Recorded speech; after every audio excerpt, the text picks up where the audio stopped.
அட இங்க பார்றா! என்னமோ நம்ம கரண்ட் கம்பத்துல என்னமோ கருப்பா தொங்குது அப்படின்னு சொல்லிட்டு பக்கத்துல போய் பார்த்தா, அது ஏதோ ஒரு பெரிய வௌவால். மொரட்டு வௌவால் மாரி தெரிஞ்சது. அது ஒரு ஊமாங்குடுக்க எடுத்து அடிச்சு, தேங்காவ எடுத்து அடிச்சு அத எடுத்து பார்த்ததுல, இங்க பாருங்க நாய் மாரியே இருக்குது.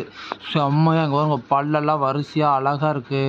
அதே மாரி அது பாருங்களேன், ரெக்க ஒண்ணும் பார்த்தீங்கன்னா, எவ்வளோ பெருசு இருக்கு. கிட்டத்தட்ட 2 அடிக்கு பக்கமா ரெக்கையே இருந்துச்சு.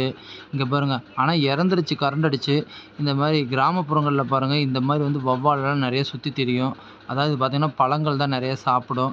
இங்க பாருங்க அதனோட பல்லு பாருங்க, எதுவோ ஓநாய் மாரியே இருக்குது பார்த்தீங்களா? குட்டி நாய் மாரியே இருக்கு. கிட்டத்தட்ட இது ஒரு 1/2 கிலோவுக்கு பக்கமா இருந்துச்சுங்க. இங்க பாருங்க. இத பார்க்கும்போதே உங்களுக்கே தெரியும். இங்க பாருங்க எவ்வளோ பெருசு.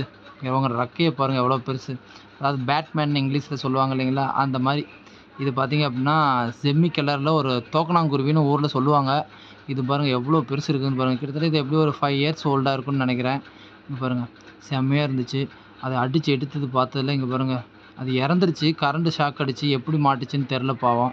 இங்க பாருங்க சூப்பரா அதனோட கிரியேஷன் இருக்குது பார்த்தீங்களா?